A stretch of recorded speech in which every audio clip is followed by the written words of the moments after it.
pagi semuanya, apa kabar? Selamat datang lagi di Welcome pagi ini. Hari ini kita akan bicara dengan salah satu sosok yang inspiratif, yang sangat-sangat inspiratif, masih muda tapi begitu banyak karyanya. Saya harus banyak belajar dengan beliau. Pagi ini kita akan bicara mengenai peran industri kuliner lokal dalam pertumbuhan industri pariwisata. Nah, hari ini bersama dengan kami sudah hadir Ibu Sarita Suteja, co-founder dan general manager corporate communication dari Foodies. Hai, apa kabar? Hai, selamat pagi semuanya. Thank you, Bu Sarita Ya, sudah bergabung dengan kita hari ini. Ini kalau yang teman-teman yang dari industri kuliner pasti udah kenal dengan Bu Sarita Suteja. Cuma hari ini kita akan ada kedatangan dari beberapa teman-teman yang juga di luar dari industri kuliner. Boleh oke. dong Bu Sarita, saya mau colek-colek dulu nih, mau kenalan lebih jauh lagi. Bu Sarita, boleh Ya, nggak cerita background-nya seorang Sarita Suteja ini siapa sih? Dan role-nya apa gitu di Foodies? oke. Nah, mungkin salam kenal dulu ya buat teman-teman. Ini manggilnya enaknya apa nih? Kalau teman-teman di sini dipanggilnya apa nih? Um, Ada panggilan ya, khusus? belum ada Oh panggilan enggak? khusus. Oh, belum Belum ada. ada. Oke. Oke, ya mungkin ini ya perkenalan secara singkat aja kali ya. Mungkin nama saya Sarita Steja, saat ini memang menjabat ya, aktif di manajemen itu di Foodies, yang adalah platform edukasi bisnis kuliner di mana teman-teman bisa belajar, mendapatkan inspirasi dan berkolaborasi dari manapun dan kapanpun. Tentunya kita di Foodies ini memang membangun secara ekosistem bisnis kuliner. Jadi tempat belajar teman-teman yang baru mau bisnis kuliner, bahkan yang sudah berbisnis kuliner. Nah, kalau secara background sendiri ya memang kalau latar belakang pendidikan, dulu saya kuliahnya di Unpar di manajemen ya, S1 ya di Bandung gitu. Tapi dalam perjalanannya pernah ada di dunia bisnis consulting, tapi itu udah lama banget. Setelah bisnis consulting, saya juga pernah mendirikan sebuah usaha kuliner yang namanya Cita Rasa Prima, di mana brand-brandnya ada Warung Abnormal dan Bakso Bujangan dan Nasi Goreng Rempah Mafia. Dan sekarang saya aktif di manajemennya Foodies sekaligus co-foundernya. Nah, kalau Foodies-nya sendiri itu sebetulnya kita kalau ditanya ya, Foodies-nya itu ada sejak kapan sih? Gitu kan banyak juga yang bertanya seperti itu ya. Nah, Foodies-nya sendiri sebenarnya kalau cerita-cerita ya, dari 2016, 2017 itu sebetulnya sudah mulai eksis, tapi mungkin nama Foodies-nya secara apa tuh? De facto ya, secara akte lah bisa dibilang itu belum belum digunakan gitu, tapi kalau kegiatannya kayak sharing online, workshop, kemudian seminar-seminar itu sudah mulai dilakukan sejak 2016 oleh saya dan beberapa teman-teman lah, rekan-rekan. Tapi memang kalau dulu nama Foodies-nya belum resmi digunakan. Nah, nama Foodies sendiri baru resmi digunakan itu di 2018 ya, masih dengan kegiatan yang kurang lebih mirip-mirip workshop, seminar offline tapi dulu banyakan. Nah, sejak 2020, nah ini semua orang kan pivot semua ya. Gitu kan, maksudnya dari kegiatan dulu udah ada online-nya, tapi mostly kita adanya di offline dulu workshopnya. Face to Ketika face. 2000 kenapa? Face to face ya, masih ya? Ya, face to face. Tapi walaupun online-nya sudah ada dulu juga, tapi mungkin porsinya kecil. Nah, ketika 2020 kita pandemik, itu kan tidak memungkinkan untuk face to face lagi nih. Jadi akhirnya kita pivot. Kalau anak-anak startup ngomongnya pivot ya. Betul. Begitupun juga Foodies. Haluan ya. Ya, kita kalau orang generasi X ke belakang ngomongnya banting setir gitu kan. Kalau generasi Gen Y atau milenial dan Gen Z nyebutnya pivot. Gitu kan. Akhirnya kita pivot, fokus bisnisnya itu masuk ke platform edukasi bisnis kuliner di mana kita nyebutnya sekarang startup edtech di Indonesia ya. Gitu. Jadi mungkin gambaran paling gampangnya ya kalau teman-teman aduh edtech tuh apa sih, bingung gitu ya dengernya. Nah, mungkin gambaran gampangnya itu mirip kayak ruang guru lah. Kalau ruang guru tapi kan edukasi secara menyeluruh ya. Gitu. Nah, kalau kami Foodies seperti ruang guru, tapi kami hanya fokus menyediakan edukasi di bidang F&B saja, bisnis kuliner saja. Jadi nggak, yang lain kita nggak tangani gitu. Jadi hanya fokus spesifik ya, karena bicara bisnis kuliner aja ini itu banyak banget yang harus dieksplor ya gitu, baik dari skala bisnisnya, model bisnisnya, kemudian aspek-aspek yang terkait di dalamnya juga luar biasa, banyak sekali gitu. Jadi kalau dibilang hanya bisnis kuliner saja, kenapa fokus di bisnis kuliner saja? Ya karena bisnis kuliner itu luar biasa banyak yang harus dipelajari gitu. Mungkin secara singkat seperti itu kali ya. Tapi oh ya satu lagi, dan founder dan co-founder dan pengajar di Foodies itu memang praktisi ya gitu. Jadi kami memang ada dan pernah berbisnis lah, bisnis kuliner. Jadi kita masing-masing paham apa yang diajarkan. Jadi kalau ditanya bisa dibilang kita perpaduan antara orang yang memang berbisnis, pernah berbisnis dan masih berbisnis sampai sekarang, dan juga dari sisi edukasi yang dimana teorinya juga. Jadi kita combine. Begitu, Joe. Menarik banget. Kalau saya sempat lihat dari website-nya ya, programnya banyak banget ya Bu Sarita ya. Berarti tadi kan asal mulai dari ini ya, karena bisnis makanan itu ternyata cukup kompleks, mulai dari persiapannya, operationalnya, productionnya, lalu sampai ke marketingnya, bahkan saya lihat ke cash flow dan juga ada sampai ke urusan pajak ya. Iya, dan sampai valuasi sebenarnya. Sampai valuasi juga. Iya. Oke. Jadi ini seperti mempersiapkan, ini jadi seperti akselerator program di banyak startup bahkan. Sebenarnya kita nggak bilang akselerator sih, tapi kita betul-betul menyediakan edukasi bisnis kuliner itu baik dari teman-teman yang belum mulai bisnis atau baru mau mulai bisnis gitu ya, baru mau mulai bisnis, kemudian bisnisnya sudah mulai tapi skalanya masih kecil, baru pemula gitu kan, kemudian di kelas intermediate, let's say misalnya cabangnya udah mulai 5, udah mulai 10, nah itu kan udah mulai butuh banyak ilmu ya, sampai dengan yang mau valuasi. Jadi jadi bisa bicara kita itu fokusnya di edukasinya sebenarnya, Joe. Oke. Anggotanya sekarang tadi kan seperti disebutkan dari yang baru mau mulai sampai yang memang udah pelaku. Kurang lebih ada berapa banyak sekarang yang sudah bergabung di komunitasnya Foodies sendiri? Kami sih menyebutnya tuh ekosistem ya sebetulnya. Jadi bukan member tapi ekosistem, di mana kalau bicara jumlah sekitar kurang lebih ya 30 ribuan lah, bisa dikatakan seperti itu. Tapi 30 ribuan itu memang terdiri dari berbagai macam latar belakang ya. Jadi ada pebisnis kuliner, misalnya pebisnis kuliner yang memang punya bisnis ya, yang sudah menjalankan bisnisnya. Kemudian ada juga calon pebisnis kuliner yang baru mau mulai bisnis tadi ya, saya sempat cerita ya.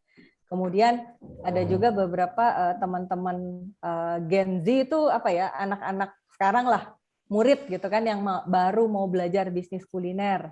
Kemudian ada juga vendor. Vendor itu kan macam-macam ya, ada yang mensuplainya misalkan bahan baku, ada yang mensuplainya mungkin dari sisi teknologinya, macam-macam tuh. Dan juga ekosistem penunjang lainnya yang ada di bisnis kuliner. Jadi elemennya itu cukup banyak lah. Oke, menarik. Mungkin kalau nggak keberatan kita bisa lihat video 1 menit mengenai program dari Foodies ya. Oh, udah pernah? Boleh. Boleh ya, saya tertarik untuk sharing video ini karena saya lihat dari websitenya Foodies ini sangat menarik. Belum lama ini baru launching dengan Pak Sandiaga Uno juga ya. Ya, betul. Ini sebenarnya program Sekolah Bisnis Kuliner ini adalah program komprehensif ya, komprehensif belajar bisnis kuliner 6 bulan dengan kurikulum terpadu. Program ini memang di launch itu di April 2020 kemarin, 2021 ya, kemarin oleh Pak Sandiaga Uno secara virtual. Oke. Ya, ini yang video yang mau diputar ini yang waktu itu ya, brand launchingnya. Kita lihat sebentar boleh ya? Boleh, silakan.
Menarik banget ya video singkatnya ya.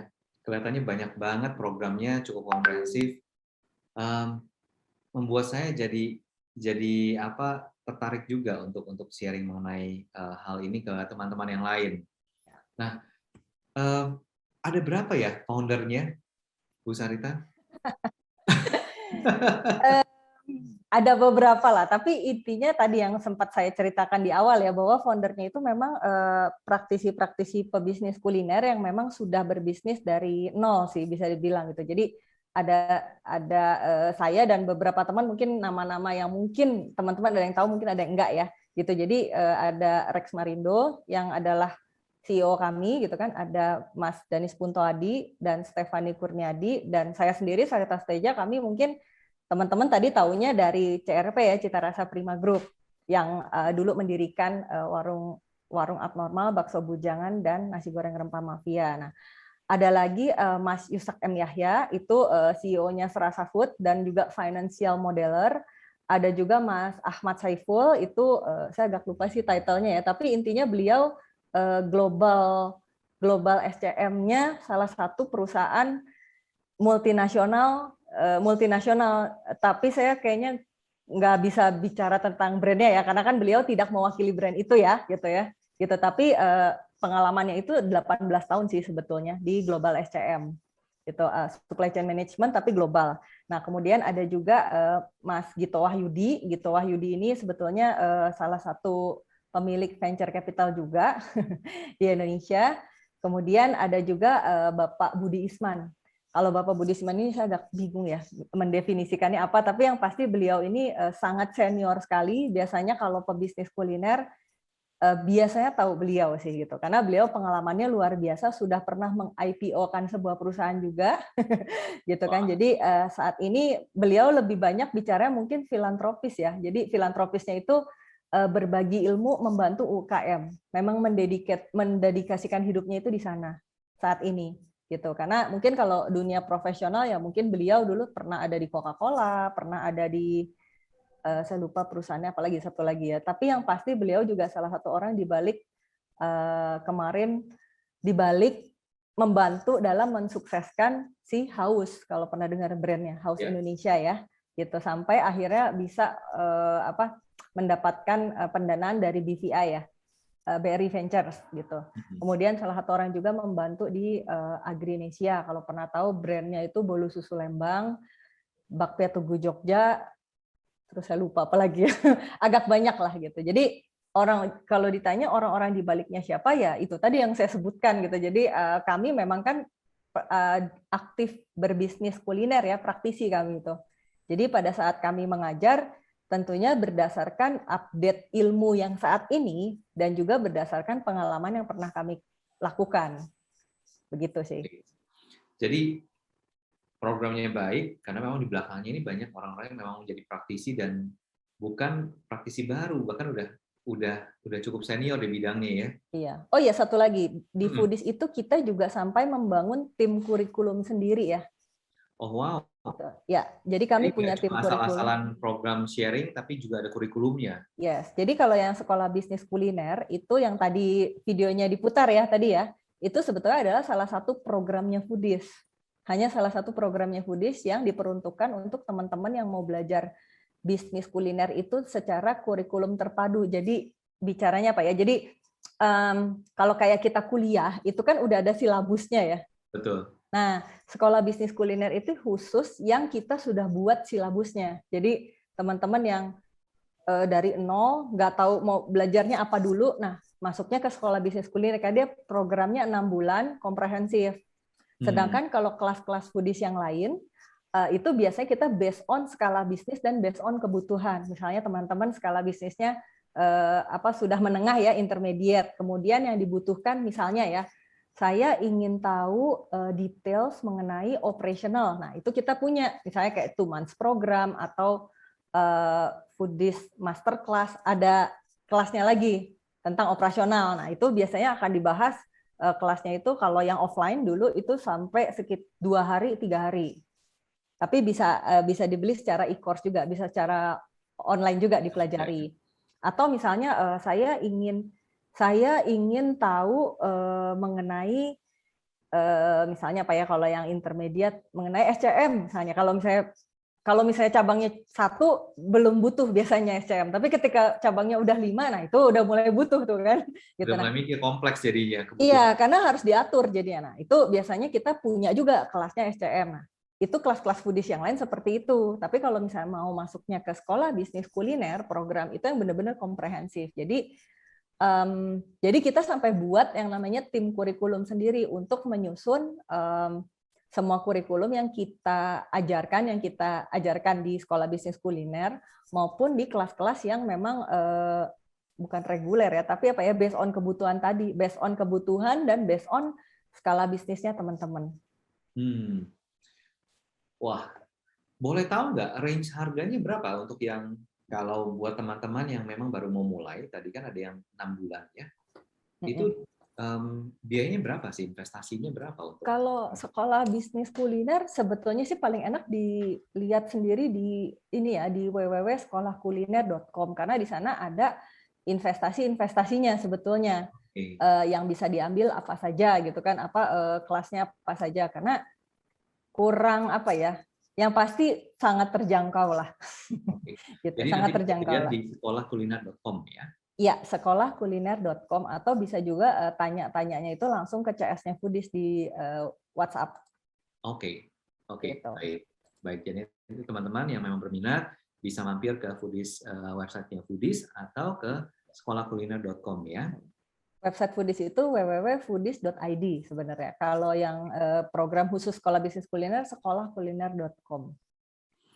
Wah, seru banget. Kayaknya saya harus mulai sign up juga nih.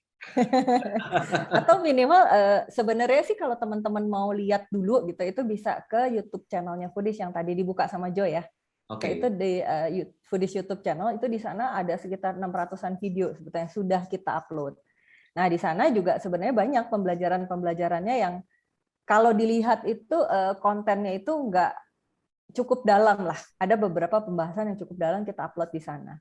Jadi mungkin teman-teman kalau yang mungkin saya belum ada budgetnya misalnya seperti itu bisa ke Foodies YouTube channel, di sana ada 600 sekian video.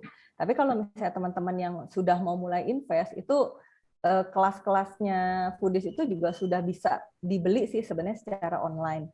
Bahkan sebenarnya kita udah hadir di Tokopedia dan Shopee juga, di mana di sana kan memang ada ini ya, ada fasilitas cicilan ya kalau nggak salah ya, SP Letter sama apa ya, kalau di Tokopedia saya agak lupa, ada pay letter lah pokoknya. Nah, itu juga sebenarnya kan bisa digunakan ya gitu, karena secara budget, atau misalnya kayak di Foodies itu ada yang namanya full access e-course. Nah, di Foodies itu full access e-course-nya itu juga sebenarnya cukup terjangkau sih gitu, karena ini sebentar saya buka dulu ya website-nya, takut salah ngomong. Gitu. Itu juga kalau misalnya dibaca di sana, full access e-course itu sebenarnya jadi dia bisa mengakses semua video yang sudah ada di Foodies dan akan terus bertambah. Karena kan kita terus bertambah ya kelas-kelasnya ya. Betul. Gitu. Nah, udah kerjasama dengan program Kartu Prakerja juga kah? Kalau Kartu Prakerja kita sedang proses, tapi via pihak ketiga. Gitu. Sedang proses. Rencananya ke sana juga ya, jadi supaya teman-teman yang ini bisa ikutan juga berarti. Bisa, tapi belum kayaknya sekarang. Lagi proses kita. Masih dalam proses. Iya. Oke. Oke. Nah, menarik. Ini kalau saya lihat industri yang sangat-sangat menarik ya. Edukasi mengenai bisnis kuliner ini di saat-saat pandemi, kita lihat begitu banyak pengusaha baru ya. Ada foodpreneur baru. Ya. Jadi orang-orang yang dulunya nggak punya waktu, dulunya habis waktu di kantor, sekarang punya waktu, bisa sambil meeting, sambil belajar masak, mulai dari hobi, terus akhirnya mulai jadi bisnis baru gitu ya. Iya. Nah, ini menarik karena ini berkaitan juga dengan industri pariwisata. Seperti kita tahu, teman-teman di industri pariwisata begitu kena pandemi itu banyak sekali yang kena dampak negatifnya. Kita lihat banyak pengurangan, kita lihat banyak yang nggak bisa traveling dulu karena banyak pembatasan dan lain-lain. Tapi pada saat bersamaan juga bahwa ternyata dari industri pariwisata juga banyak profesionalnya itu kan kalau contoh di hotel, ada chef-nya, ada tim yang di kitchen-nya, tim F&B-nya, dan akhirnya mereka mulai pivot. Tadi kalau dibilang dengan mereka mulai, oke, saya mulai buka usaha deh. Ada yang mulai dari catering dan lain-lain. Tapi kalau saya lihat kan berbeda ya antara being professional sama being Ya, entrepreneur. ya. Masalahnya beda ya. Mm-mm. Masalahnya beda, kesiapannya juga beda, Ya, dan akhirnya mereka mulai usaha. Nah, akhirnya mereka mulai membuka. Jadi akhirnya mereka coba balancing nih. Katanya mereka sih, oke, kita mulai buka dulu dengan wisata usaha kulinernya. Harapannya nanti juga bisa berdampak ke pariwisata nantinya setelah itu bisa kembali. Nah, ya. sebelum saya nanya ke sana, saya mau nanya dulu nih. Hmm. Seorang Sarita Suteja ini kalau suka traveling nggak? Ya suka lah, tapi sebelum pandemik ya, suka banget, hobi banget.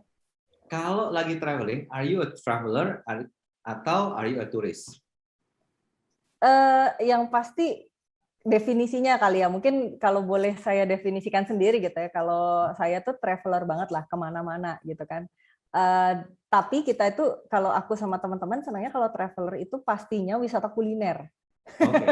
Gitu. Jadi kemana-mana, wah ada makanan apa nih yang lagi tren di Gitu ya, satu trending. tempat tertentu gitu ya gitu. Jadi kalau ngomong traveler hobinya jalan-jalan dan kuliner. Oke, sesuai jadi makanya foodies traveler ya. Iya.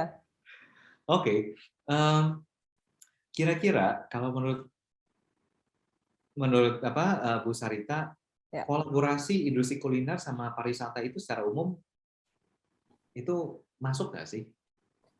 Kalau ngomong kolaborasi tentunya harus malahan. Harusnya bukan cuma masuk, harus. Karena gini, karena kuliner ini kan sebenarnya bagian dari pariwisata ya sebetulnya. Jadi kan kalau kita ngomong pariwisata, mindsetnya itu harus bukan hanya tempat gitu, bukan cuma MICE, tapi di mana-mana orang kalau misalnya pergi ke sebuah tempat, apa namanya jalan-jalan lah gitu ya. Itu kan makanan itu tidak pernah lepas ya dari kehidupan seorang manusia. Kan nggak Betul, mungkin satu orang sehari nggak makan, kayaknya nggak mungkin deh gitu kan. betul. Ya mau itu dimanapun dia berada gitu. Nah, dan sebenarnya kalau kita ingat-ingat sebelum pandemik, bahkan sekarang ya setelah pandemik kan orang juga udah mulai keluar-keluar juga ya, berwisata kemana-mana kan, turis ya.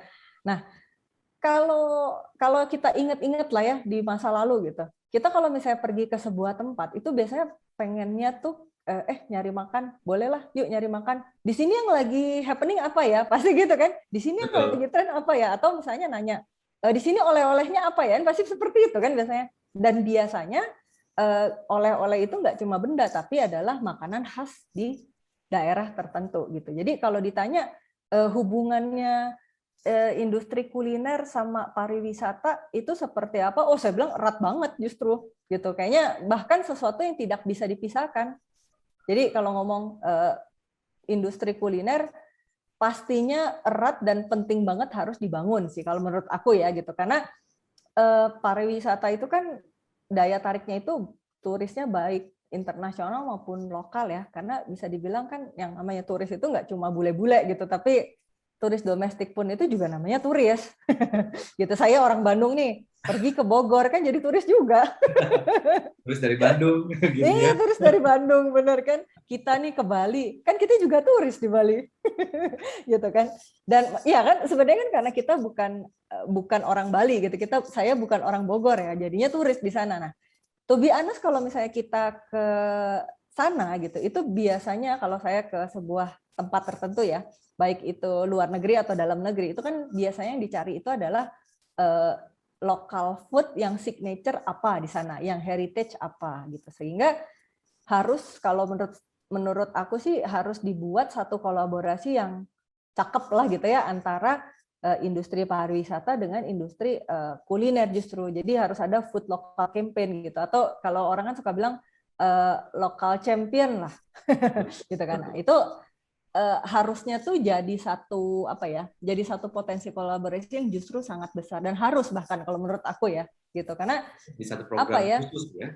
Iya, jadi apa ya misalnya nih kayak ada local food journey misalnya gitu ya. Jadi dibuat satu wisata yang memang tempat-tempat yang dikunjunginya itu adalah tempat-tempat yang memang misalnya ya 10 masakan legendaris Makassar misalnya gitu kan. 10 masakan legend khas Padang, misalnya kan itu kan apa ya, campaign yang justru harusnya bisa menjadi daya tarik ya buat si turis juga untuk datang ke sebuah lokasi tertentu. Gitu Saya sih. setuju sih. Kebetulan saya juga foodies traveler. Saya Kan? traveling itu khusus buat makan bahkan. Nah, oh banyak Iya. gitu, banyak. Dan saya bisa traveling kalau sebelum sebelum pandemi. Sayangnya saya lebih banyak ke Thailand kalau dulu. Saya banyak ke Thailand dan yang menurut saya wisata kuliner salah satu tempat wisata kuliner terbaik. Oh Ini Thailand ya. betul menurut pendapat pribadi saya. Saya bisa ke sana traveling untuk 1 minggu cuma untuk hunting makanan di sana. Nanti pulangnya tuh naik tuh antara 5 sampai 10 kilo.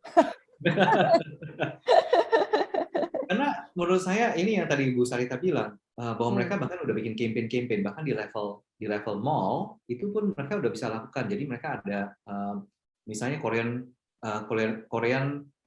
Week, terus nanti ganti ada Western Week dan lain-lain. Itu di beberapa mall itu bisa ganti-ganti. Dan ada seasonnya juga dan ada beberapa lokasi yang kalau kita lihat pasar malamnya mereka itu memang udah dikhususkan. Setelah jam 5 misalnya di belakang Esplanade itu ada pasar malam yang isinya ratusan dari local culinary dalam satu tempat. Modelnya bukan seperti food court tapi memang well prepared gitu ya.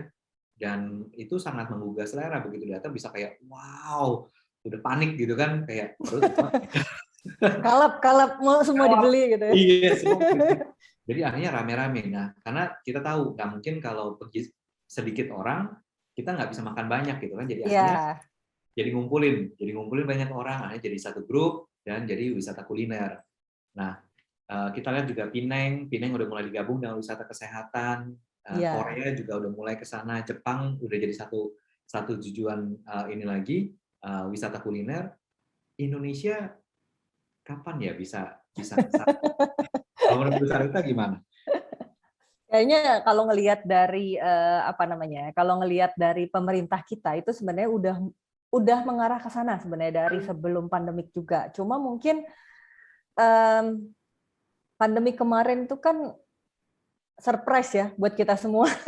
Maksudnya tidak ada orang yang sudah prepare untuk pandemi kemarin gitu, nggak ada yang prepare gitu. Jadi memang bisa dibilang secara kegiatan, secara campaign itu kan akhirnya mau nggak mau disusun ulang, baik oleh pebisnisnya sendiri maupun oleh pemerintah kita. Tapi kalau aku ngelihat sih sebetulnya kalau ditanya dari inisiatif-inisiatifnya yang sudah dilakukan pemerintah ya kalau ditanya kita dukung pasti kita dukung gitu karena kayak kemarin gitu ya di Foodie sendiri kan sudah berkolaborasi juga sih sebenarnya sama Kemenparekraf ya untuk edukasi kuliner lokal misalnya kayak kemarin sempat di Labuan Bajo, Danau Toba gitu itu kan sebetulnya untuk kalau dari Kemenparekrafnya sendiri kan mereka memang punya program seperti itu ya jadi mencari kuliner lokal yang memang di sana heritage, champion, kemudian kalau foodies itu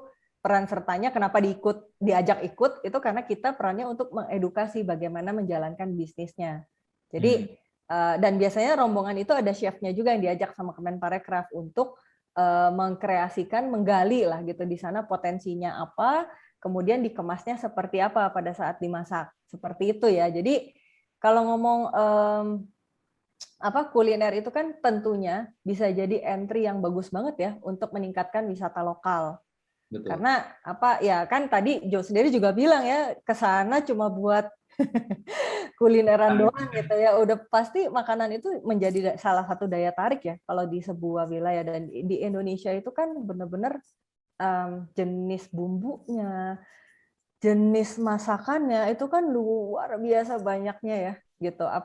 Kalau kita ngomong makanan terenak di dunia lah, rendang ya. Nah, itu udah jadi itu satu produk unggulan sih. Itu orang yang datang ke Indonesia pasti harus coba rendang. Iya, dan rendang itu kan variannya luar biasa banyak. Maksudnya rendang yang satu dan yang lain itu kan rasanya beda ya. Dan itu resepnya juga kan, aku nggak lupa-lupanya sih pernah baca dari Om William Wongso bilang ada berapa puluh gitu kan resep rendang itu sendiri. Itu baru satu satu jenis rendang ya. Ini belum bilang yang lain, ada misalnya ada nasi goreng, ada apa namanya? Palu basah, ada apalagi kerak telur, pempek, itu kan beda-beda lagi ya. Kita datang ke Palembang, satu pempek aja bisa rasanya macam-macam di sana kan. Dan enak semua lagi. Ngerinya itu enak semua gitu kan. Itu kan agak gawat ya. Bukan gawat, maksudnya itu kan jadi satu daya tarik yang, oh udah pernah nyobain rendang yang kayak apa, rendang yang ini, yang itu, yang ini, yang itu, tapi semuanya enak.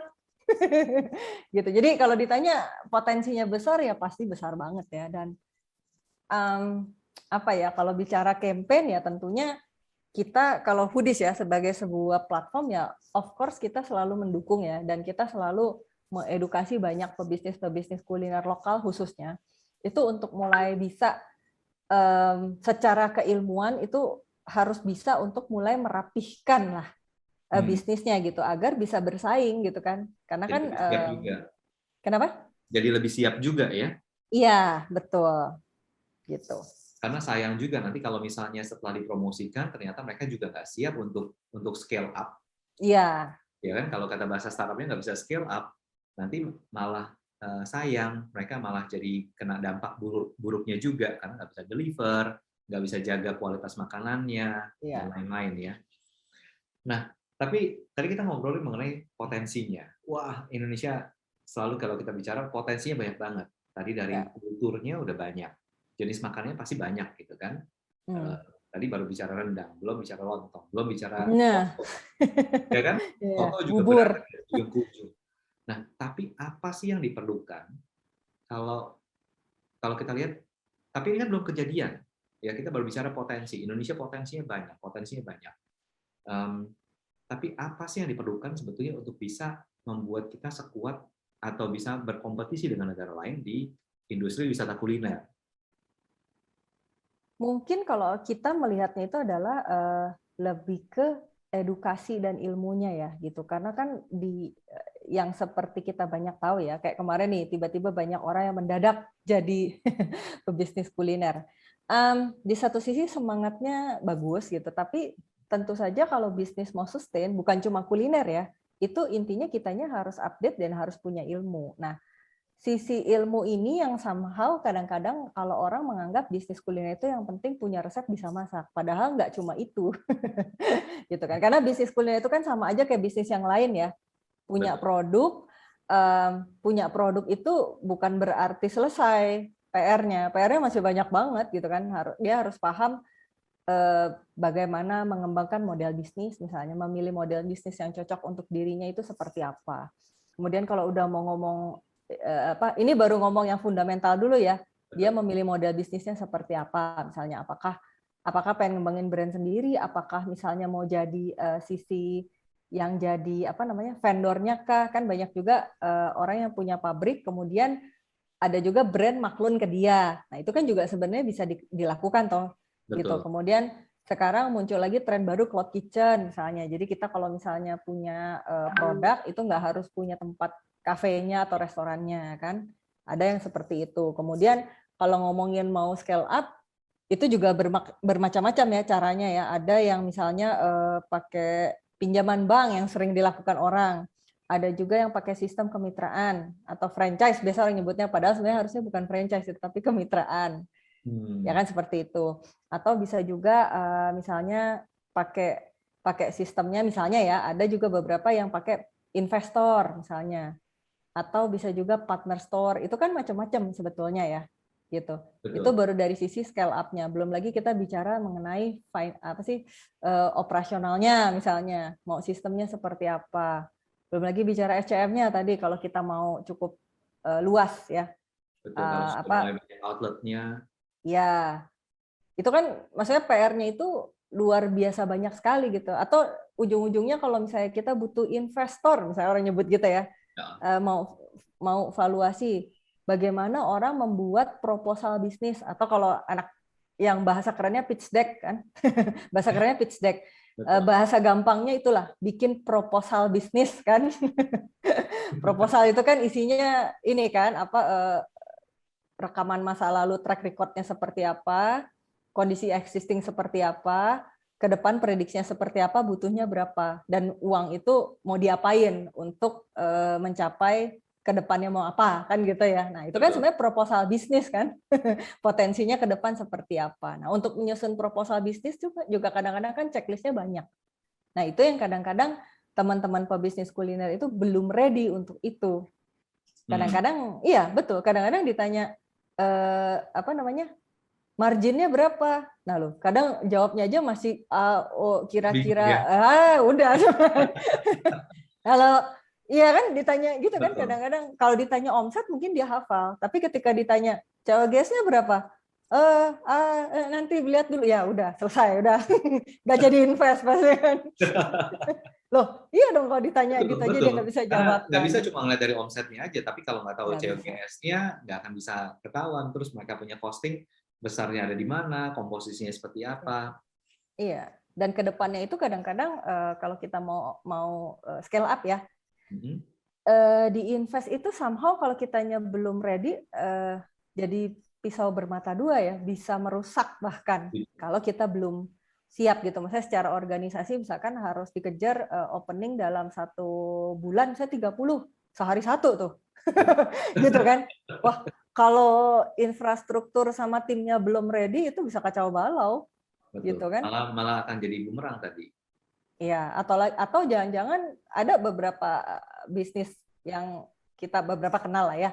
Ada bahkan yang cabangnya udah banyak, misalnya udah 50 gitu. Tapi ternyata SCM-nya manual. Wah, itu berantakan itu pasti kan. Dan itu it happens gitu, terjadi gitu. Jadi belum banyak orang juga yang mungkin bisa memanfaatkan teknologi yang ada. Sebenarnya udah ada kan. Betul. Teknologinya ada. Tapi kan untuk mengimplementasi itu another thing ya. Gitu kan. Karena kadang-kadang juga balapan sama momentum ya.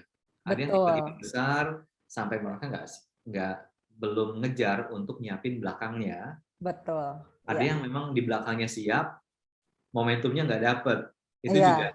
Itu juga jadi satu tantangan buat di industri kuliner ya. Karena jadinya cost. Betul. Kalau infrastrukturnya Karena udah siap, terlalu tinggi momentumnya juga belum kan. ada.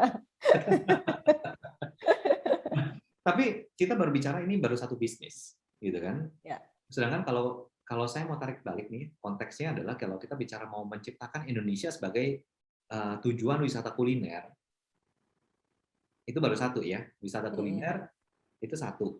Nah, yang terjadi sekarang kan contoh kalau kita lihat ke satu daerah.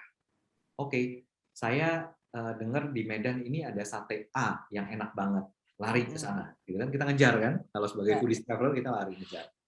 Terus habis itu kita mau coba lontongnya di sisi kota yang berbeda.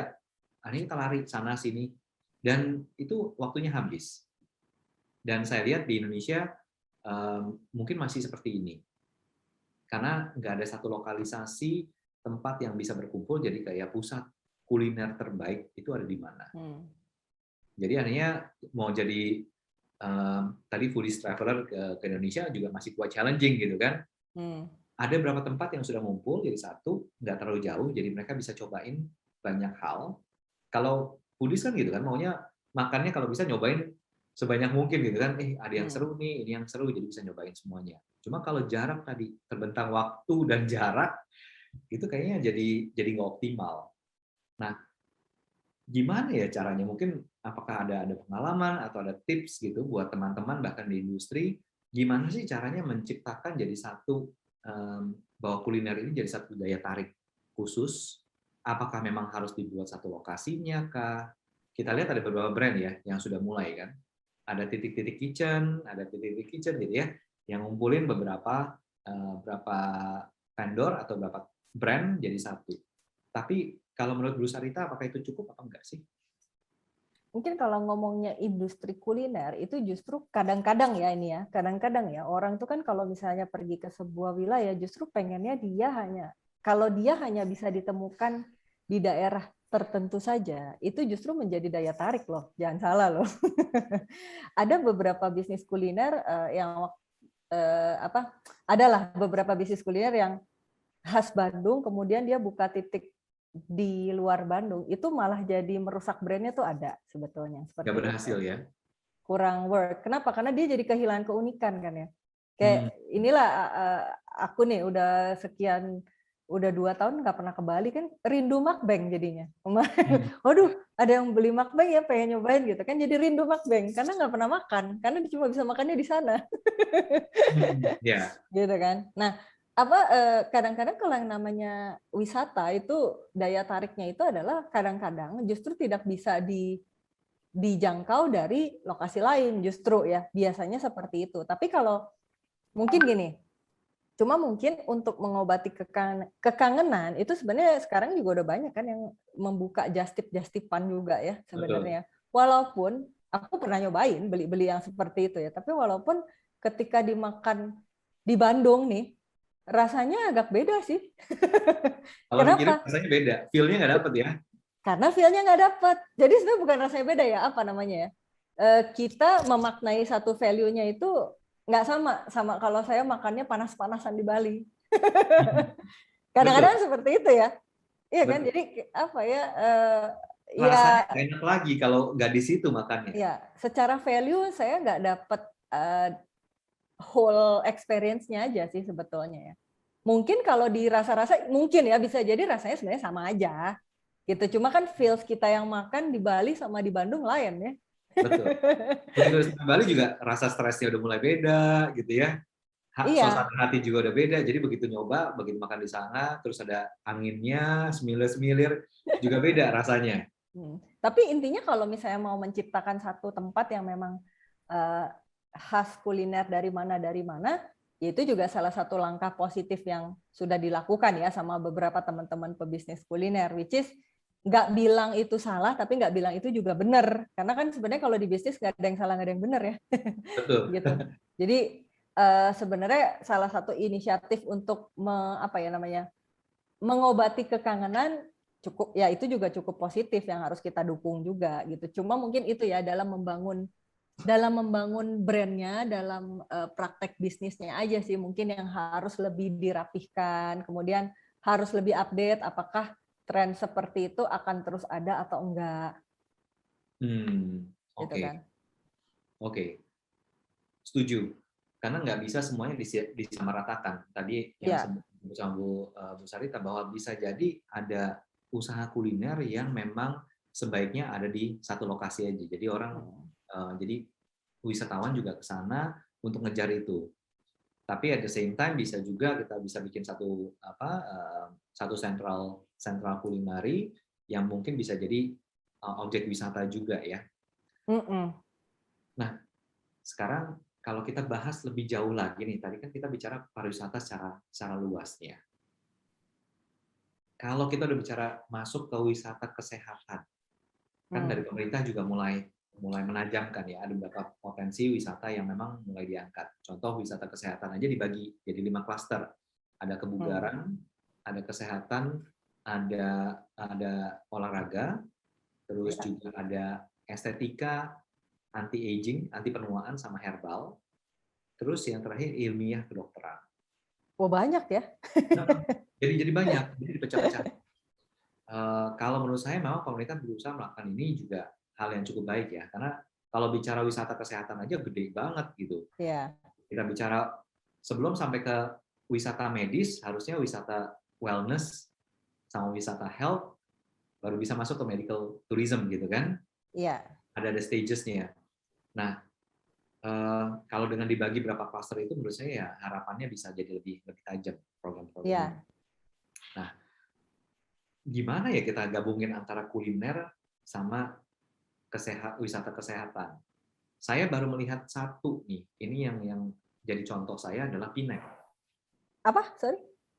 Di Malaysia, di Penang. Oh di Malaysia, di Penang ya. Orang traveling ke sana, mereka tahu, maksudnya umum untuk wisata medis, tapi at the same time mereka juga bilang di Penang itu makannya enak nih. Ada di daerah Gurney, gitu kan? Satu big food court gitu ya. Itu yang beragam makanan dan dekat banget sama rumah sakit. Dan juga makanan-makanan peranakannya itu sangat unik. Jadi orang ke sana karena kotanya juga unik, kecil, makanannya khas, very local. Nah, itu bisa seperti itu. Indonesia bisa nggak ya ke sana ya? Menjawab itu Kalau ngomongin secara optimisme, kalau ditanya Indonesia bisa atau tidak, secara potensi harusnya bisa. Karena kalau boleh ngebandingin gitu ya, kekayaan potensi dari negara sebelah itu sama Indonesia itu kan Indonesia nggak kalah ya. Jauh lebih banyak malah.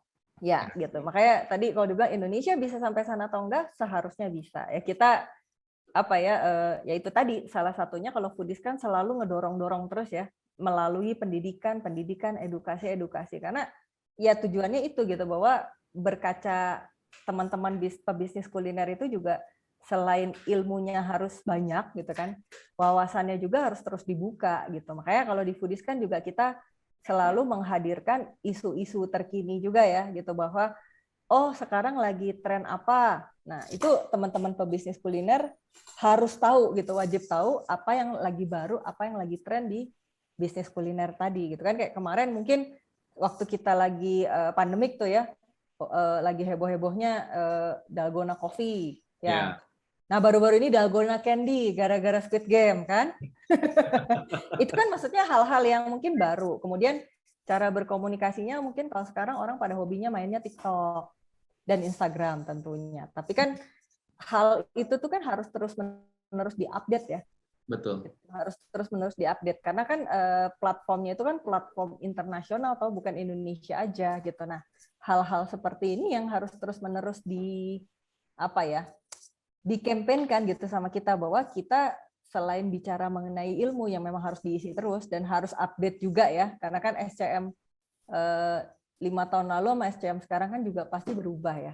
Habit konsumen untuk memesan sebuah makanan juga berbeda toh 5 tahun dan sekarang gitu. Apalagi kemarin pas pandemik itu kan mendorong kekuatan online jadinya ya. Betul. Gitu. Kalau sekarang kayaknya berkembang cepat. Iya, kalau sekarang kayaknya lihat handphone orang mayoritas sudah pada punya Gojek, Grab, OVO kayaknya ya. Mungkin 10 tahun lalu nggak ada yang punya itu. Jadi kalau misalnya mau beli makanan itu harus saya sendiri yang keluar gitu kan, naik motor atau naik apa gitu yang dekat ya jalan kaki atau minta tolong OB di kantor, kamu tolong beliin nasi bungkus ibu siapa di mana gitu kan. Kalau sekarang tinggal buka handphone, tinggal pencet-pencet nyampe makanannya. Itu kan maksudnya hal-hal yang mungkin harus elaborate lagi lah, harus dielaborasi, harus dieksplor lagi lebih jauh gitu. Jadi kalau ditanya Indonesia mungkin atau enggak seperti itu, ya kalau saya sih bilang ya kita berharap aja dan berdoa dan berusaha ngedorong terus kan industri kuliner agar bisa mencapai sesuatu yang mungkin bisa dalam tahap bersaing lah dengan negara-negara tetangga. Gitu. Nah, ini menarik tadi Bu Sarita juga mention mengenai customer behavior yang berubah. Dengan adanya teknologi, sekarang logistiknya juga beda. Dulu kita mungkin naik sepeda, kita harus bawa mobil, kita naik motor untuk ke sana untuk beli makanan itu. Nah, ini kalau kita tadi bicara kan wisata kuliner, gitu ya, wisata kuliner yang datang ke satu lokasi, karena kita rasa itu yang akan menambah flavornya, gitu ya, jadi enak banget.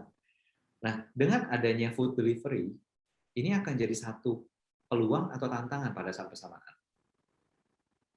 Kalau saya ngelihat secara bersamaan dua-duanya. Peluangnya itu adalah di mana kalau kita pebisnis kulinernya ya, intinya kita bisa menggunakan, kita tidak harus memiliki armada sendiri untuk bisa mendeliver produk kita. Itu ya sebetulnya. Tapi yang kedua tantangannya itu adalah persaingannya ketat dan mungkin harganya juga jadi cukup tinggi sekarang.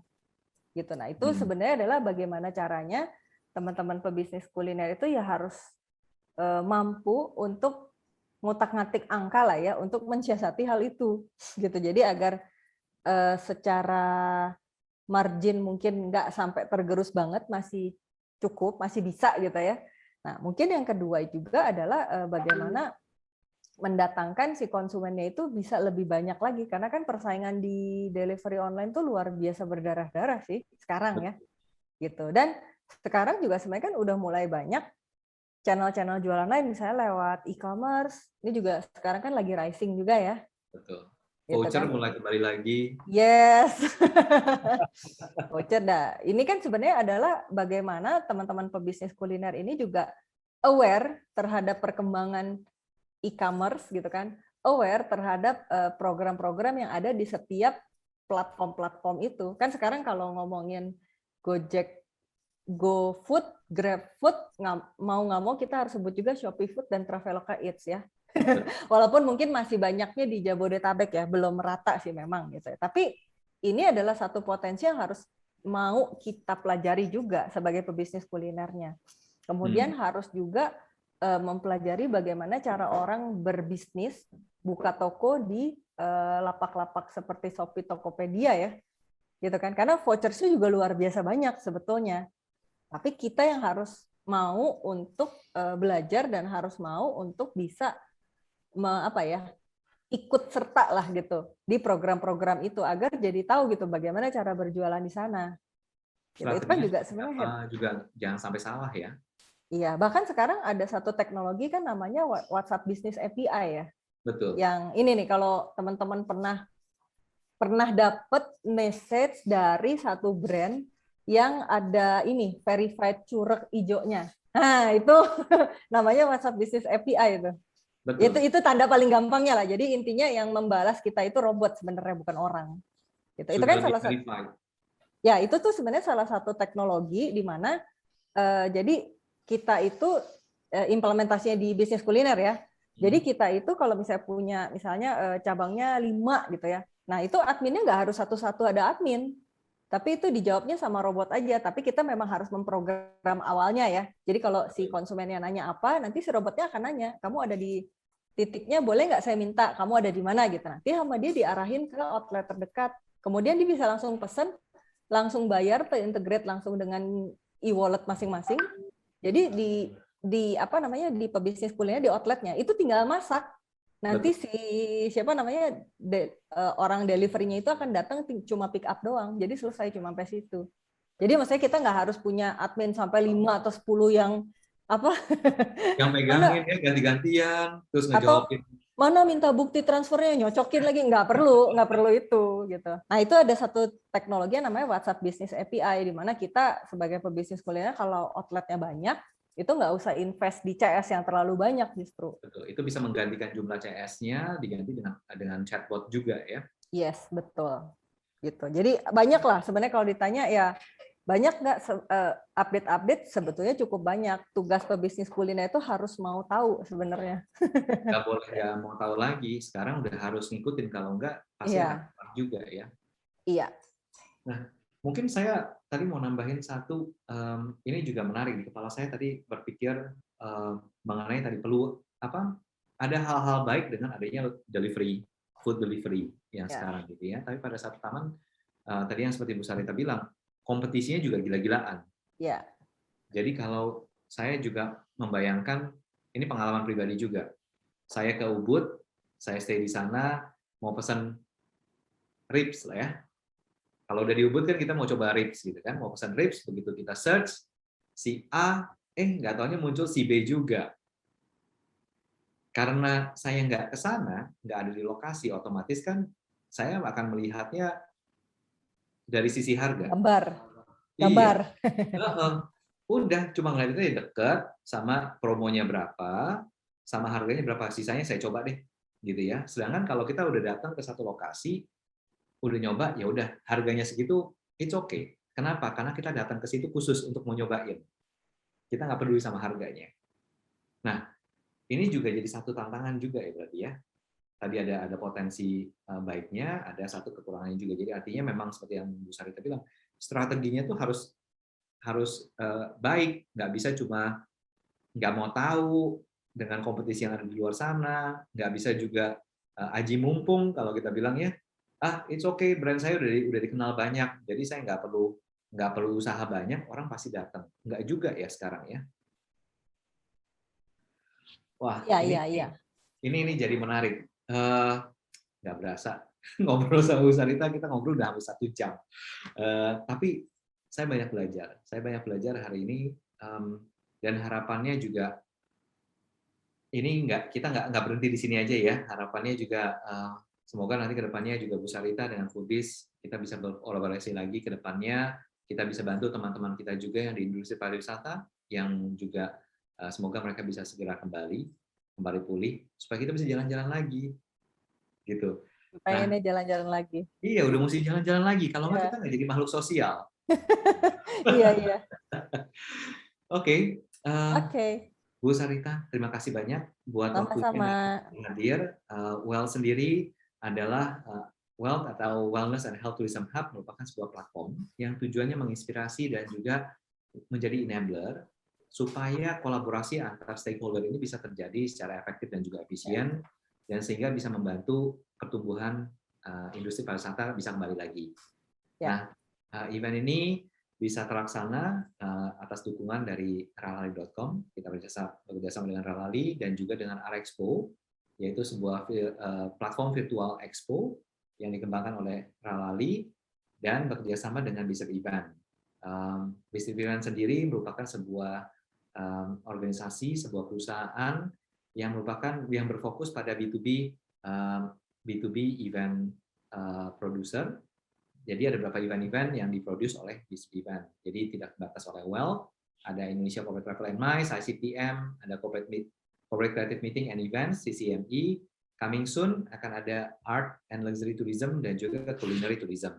Hopefully kita bisa kerjasama lagi, Bu Sarita. Yep. Dan terima kasih sekali lagi. Terima kasih juga yang sudah hadir. Ini adalah website dari Bicep Event.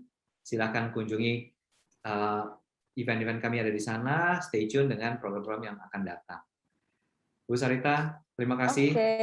Teman-teman yang sudah hadir semuanya terima kasih. Sama-sama. Sampai ketemu lagi ya. Iya. Jangan kapok untuk kolaborasi bareng-bareng. Oh enggak. Siap. Juga ya, terima kasih juga ya buat teman-teman yang udah menonton kita 1 jam ini. Oke, thank you. Stay healthy kalau gitu. Sampai ketemu lagi. Sampai ketemu lagi. Bye. Bye.